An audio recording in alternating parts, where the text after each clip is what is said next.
और अब खबरें विस्तार से। ईद मिलादुन्नबी के मौके पर सोमवार को मानगो गांधी मैदान से निकले जुलूस मोहम्मदी में हजारों की संख्या में मुस्लिम समुदाय के लोग शामिल हुए। ईद मिलादुन्नबी के मौके पर सोमवार को गांधी मैदान से जुलूस मोहम्मदी निकाली गई। जुलूस में हजारों की संख्या में मुस्लिम समुदाय के युवा एवं बुजुर्ग लोगों ने भाग लिया। जुलूस आम बगान मैदान पहुंची, जहां तकरीर का आयोजन था।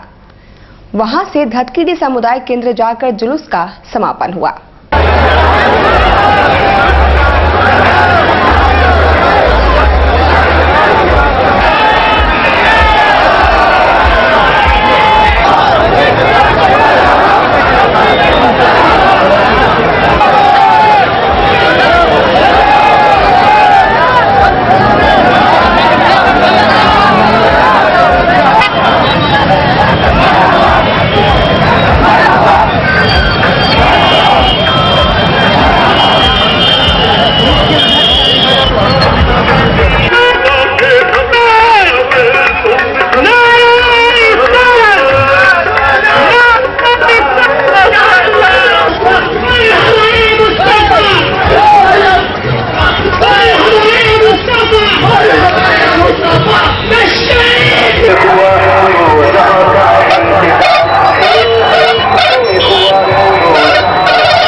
की तिलावत से इस महफिल का आगाज किया जा रहा है।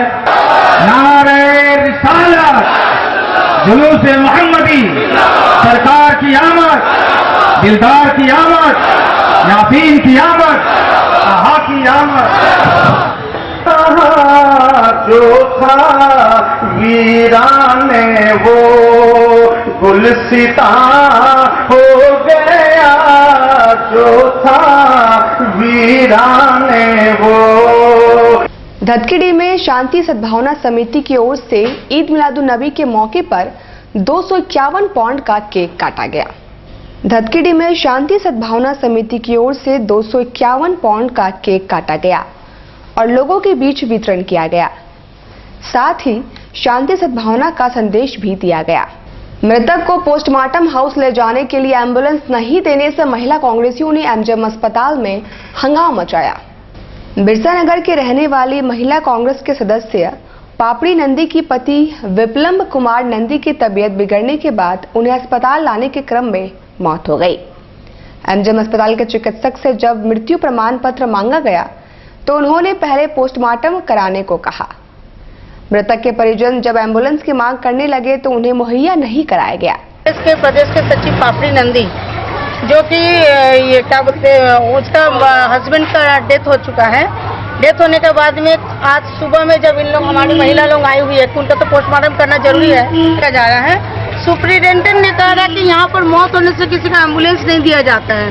तो अगर कोई गरीब के लिए सरकार अगर यहाँ पर बनाई है हॉस्पिटल, और अगर इस तरीका से बोलेंगे तो हमारी महिलाएं कहाँ जाएगी, गरीब दुखी कहाँ जाएगी। कांग्रेस का हम लोग तो कभी बर्दाश्त इसलिए नहीं करेंगे क्योंकि हमारी महिला का अगर कोई है नहीं उसके पास में, और अगर इस तरीका से किया जाएगा तो ये आम जनता के साथ भी होगा। तो हम लोग उसी जगह में महिला कांग्रेस इसके लिए कभी बर्दाश्त नहीं करेगी और इसके लिए हम लोग जोरदार इसके लिए आंदोलन भी कर सकते हैं। मैं सुबह से इनके साथ में हूँ। पहले बोला गया कि हम एक एम्बुलेंस आपको देंगे, वहाँ आपको पोस्टमार्टम किए, वहाँ से आपको घर तक ले जाएगी। बोल रहे हैं कि हमारे पास में एम्बुलेंस नहीं है। अभी आप देख सकते हैं 2 एम्बुलेंस बाहर में खड़ी है, पर बोल रहे हमारे पास में एम्बुलेंस नहीं है, सरकार नहीं दी है, खाली अपना पीछा जाम का बहाना बना रहे हैं। अभी आप देख रहे हैं मुस्लिम का जो पर्व है उनके जाम, हम इतना भी बोले कि हम ले जाएंगे, आप जाम करें, खाली आप एम्बुलेंस दीजिए, पर बोले एम्बुलेंस नहीं आ रहा। आप 2 देखे 2 बाहर में एम्बुलेंस खड़े हैं, खाली दौड़ा रहे हैं। जनता को किस तरह से परेशानी का एम्बुलेंस नहीं मिलेगा तो हम लोग सभी कार्यकर्ता को बुलाएंगे और सभी हम लोग जो है बॉडी को लेकर के हाथ में उठा करके हम लोग लेकर के जाएंगे बॉडी को पोस्टमार्टम हाउस, और वहाँ पे जाकर के पोस्टमार्टम करवाएंगे। उसके बाद घर पहुँचे एम्बुलेंस कर रहे हैं। डेड बॉडी ढोने के लिए हमारे पास एम्बुलेंस नहीं है, नहीं है ना, तो प्राइवेट एम्बुलेंस इंतजाम कर रहे हैं, करके दे रहे हैं। विभाग की लापरवाही की वजह से दलमा वन्य आश्रयणी में पर्यटक तो आ रहे हैं, पर बद इंतजामी की वजह से निराश होकर लौट रहे हैं। सरकार दलमा वन्य आश्रयणी को पर्यटन स्थल के तौर पर विकसित करना चाहती है। और यहां रोपवे बनाने तक की घोषणा कर चुकी है। पर विभाग की लापरवाही की वजह से लगता है घोषणा सिर्फ घोषणा बनकर रह जाएगी। यहां पर्यटकों के लिए कोई व्यवस्था तक नहीं है। पर्यटक तो आ रहे हैं पर अव्यवस्था के कारण निराश होकर लौट रहे हैं। वर्ष 2000 में बने पर्यटकों को ठहरने के लिए बैम्बू हट रखरखाव के अभाव में जर्जर हो चुके हैं और दरवाजे खिड़की तक टूट चुके हैं। सभी बैम्बू हटों को अब पर्यटकों के लिए बंद कर दिया गया है। इस बदनिजामी से पर्यटकों में निराशा देखी गई। झारखंड प्रदेश का वाइस प्रेसिडेंट हूं और हम लोगों ने सरकार के सामने भी ये कहा है कि यहाँ टूरिज्म पर काफ़ी ध्यान दिया जाना चाहिए। यहाँ हमारे आसपास के क्षेत्रों में पर्यटक हमेशा आते हैं, लेकिन बहुत दुख के साथ कहना पड़ता है कि ये दलमा क्षेत्र में जो इतनी व्यवस्था की गई सरकार के द्वारा, इतने हटमेंट बनाए गए लोगों की सुविधा के लिए, ये सारे आज सूने पड़े हुए हैं। देख रेख की अवस्था भी बहुत दयनीय है और लोग आकर्षित नहीं होते हैं। अपनी रुचि दिखाएं ताकि इस झारखंड प्रदेश में पर्यटन की दिशा में लोग अग्रसर हों और बाहर के लोग भी यहाँ आकर के यहाँ का आनंद लें। सुन के हम लोग नेट पे जब देखते हैं ये सब सुविधाएं हैं तो हम लोग, मेरे दोस्त, मेरे टूरिस्ट जो all over India, not only Jharkhand, all over India से लोग आते हैं टूरिस्ट के नाम पर और आते हैं यहाँ पे कुछ नहीं मिलता है। जो नेट पे दिखाया जाता है वो सब फालतू है। जितना फंड आता है वो फंड का मिसयूज होता है और यहाँ सुविधा के नाम पर कुछ जीरो है। एसडीओ सूरज कुमार खुद यातायात पुलिस के साथ सड़क पर खड़े होकर यातायात का निरीक्षण किया और उल्लंघन करने वालों को चेतावनी दी। जुलूस के कारण कई स्थानों पर यातायात व्यवस्था चरमरा गई थी।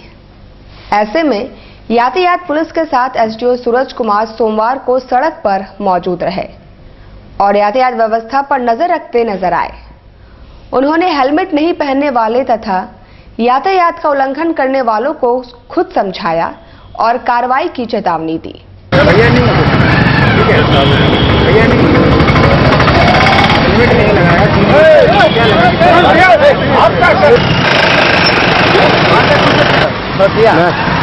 तो लेने का भी नहीं। हेलो, ऐसे अननेसेसरीली रूल को फॉलो किए बगैर चल रहे हैं, जिससे आम जनता को काफ़ी इनकन्वीनियंस हो रहा है।